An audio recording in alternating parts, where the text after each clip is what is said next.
भाई OnePlus ने finally तरसा के एंड्रॉयड 11 दे दिया है। वो भी अभी फिलहाल बीटा में है, स्टेबल नहीं है। और मैंने अभी अपने OnePlus 7T पे डाला है, मुझे काफ़ी सारे चेंजेस देखने को मिल गए।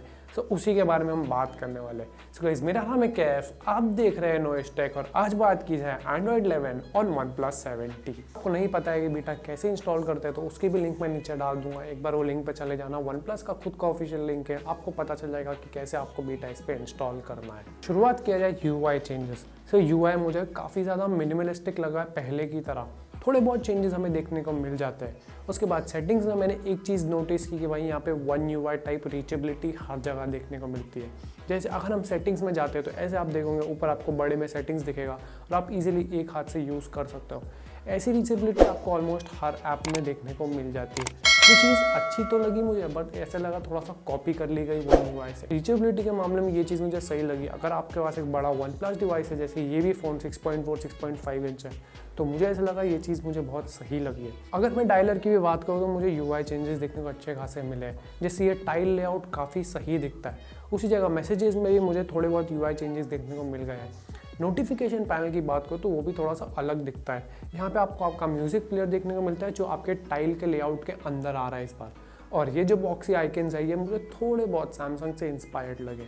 बाकी सेटिंग्स भी अच्छे खासे ग्रुप की कर दी गई है इस बार। ये जो ग्रुपिंग है बहुत अच्छे से की गई है, जो मुझे बहुत सही लगी है। सो मुझे ऐसा लगता है कि UI काफ़ी मिनिमलिस्टिक है, काफ़ी अच्छा दिख रहा है। ऐसे नहीं कि फालतू चीज़ें भर दी है UI के ऊपर तो स्लो कर दिया गया।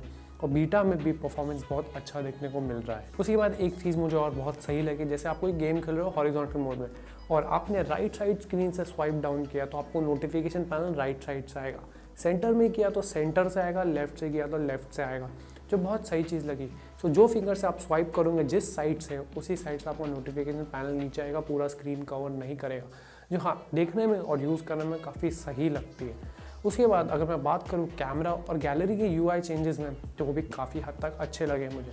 कैमरा में बहुत ज़्यादा चेंजेस नहीं है, पर एक शटर बटन को थोड़ा सा चेंज कर दिया गया है और वहाँ पे आपको गूगल लेंस का एक्स्ट्रा ऑप्शन दे दिया गया है। उसी जगह अगर मैं गैलरी की बात करूँ तो उसमें मुझे थोड़े बहुत चेंजेस देखने को मिल गए। थोड़े बहुत एल्बम लेआउट्स बेटर है, थोड़े बहुत अच्छा देखने को मिल जाए। अब बात की जाए automatic dark mode. Dark mode तो पहले से ही OnePlus के डिवाइसेस में हमने देख लिया था। भाई रात हुई आपका फ़ोन काला हो गया और यहाँ पे अब ऑटोमेटिक डार्क मोड देखने को मिलता है। ये चीज़ मुझे बहुत सही लगी। दिन है तो आपका पूरा थीम वाइट रहेगा, रात हो गई तो आपका पूरा थीम ब्लैक हो जाएगा। शाम में जैसे ही सनसेट का टाइम हो सब कुछ काला हो जाएगा और बहुत मस्त दिखने में आता है। उसके बाद हाइड्रोजन आइकन का सपोर्ट देखने को मिल गया है। जैसे हाइड्रोजन OS है जो OnePlus का खुद का, जो चाइना में यूज़ होता है, उसके आइकन्स आप यहाँ पे यूज़ कर सकते हो। राउंडेड कॉर्नर वाले स्क्वायर्स आपको देखने को मिल जाते हैं जो बहुत मस्त लगता है। और एक फीचर जो मुझे बहुत सही लगा वो है कैनवस। सो ये हमारे अजहर भाई क्या स्मार्ट बंदा है। उसके बाद अगर हम इस कैनवस को देखें तो यहाँ पे ये बंदा ऐसे दिख के आता है। ये फीचर अभी भी बीटा में है पर बहुत अच्छा काम कर रहा है। थोड़े बहुत इंप्रूवमेंट्स की ज़रूरत है, जहाँ पे फोटोज़ में ब्लैक्स है वहाँ पर भी मुझे ऐसा लगा काफ़ी हद तक बहुत अच्छा काम कर ले रहा है। एक एक्चुअल फ़ोटो को थोड़ा सा टाइम देता है फर्स्ट टाइम वो कन्वर्ट करने में कैनवस में, बट बहुत सही दिख कर आता है। सो कैनवस भी बहुत अच्छा ऑप्शन लगा मुझे पर्सनली। उसके बाद एक चीज़ मुझे बहुत अच्छी लगी कि आप फोटोज़ को डायरेक्टली शेयर कर सकते हो। आप कैमरा में गए, कैमरा में फ़ोटो ले ली, उसके बाद जहाँ आपको फ़ोटो का प्रीव्यू दिखता है वहाँ होल्ड करके रखा, आप कोई भी ऐप में डायरेक्टली शेयर कर सकते हो। ऐसी चीज़ आप स्क्रीनशॉट्स में भी कर सकते हो। बस 3 फिंगर स्क्रीनशॉट लिया, स्क्रीनशॉट पे उंगली रखी और आपको बस सिलेक्ट करना है कौन से ऐप पे आपको शेयर करना है और फट से शेयर कर सकते हो। ये चीज़ आपका काफ़ी हद तक टाइम बचाने में भी हेल्प कर देगी। उसके बाद अब हम बात करते हैं रीडिंग मोड। बहुत ज़्यादा रीडिंग करते हो, रात में आपको अंधेरे में ही फ़ोन यूज़ करने की आदत है, तो रीडिंग मोड आपके लिए बहुत सही है। पूरा फ़ोन ब्लैक एंड वाइट हो जाता है, हर एक कलर चला जाएगा, सो जाएगा, बस आपको ब्लैक एंड वाइट देखने को मिलेगा और सही में अच्छा दिखता है। आप इजीली अपना फ़ोन यूज़ कर सकते हो बिना कोई प्रॉब्लम के और आई स्ट्रेन भी काफ़ी हद तक कम हो जाता है। उसके बाद अब आते हैं वर्क लाइफ मोड। ये भी एक बहुत सही फीचर लगा मुझे। फ़िलहाल ये सिर्फ OnePlus में लगा, अगर आपको किसी और फ़ोन में दिखा है तो वो भी बता देना मुझे। हाँ, अगर आप एक ऑफिस पर्सन हो, 10 से 7 का ऑफिस कर रहे हो, 9 से 6 का ऑफिस कर रहे हो और आपको आपके फ़ोन से इंटरप्शंस कम चाहिए, तो वर्क लाइफ मोड आपके लिए बहुत सही है। वो उस पर्टिकुलर टाइम के लिए जब आपके वो घर के वाईफाई से कनेक्टेड होगा, वो उतने टाइम के लिए आपके बहुत सारे नोटिफिकेशन ब्लॉक कर देगा, अनवांटेड कॉल्स ब्लॉक कर देगा। सिर्फ आपके ऑफिस वालों के कॉल आएंगे, सिर्फ आपके ऑफिस वालों के मैसेजेस आएंगे, जो बहुत सही है। सो ये चीज़ मुझे बहुत सही लगी। आपको पूरा सेटअप करना है वर्क लाइफ मोड के अंदर जाके, एक एक ऐप सिलेक्ट करना है कौन सा आपको चाहिए। थोड़ा सा टीडियस प्रोसेस है स्टार्टिंग में, बट उसके बाद आपका काम काफ़ी हद तक आसान कर देगा। रोज़ एक स्पेसिफाइड टाइम पे वो चालू हो जाएगा, रोज़ एक स्पेसिफाइड टाइम पे वो बंद हो जाएगा।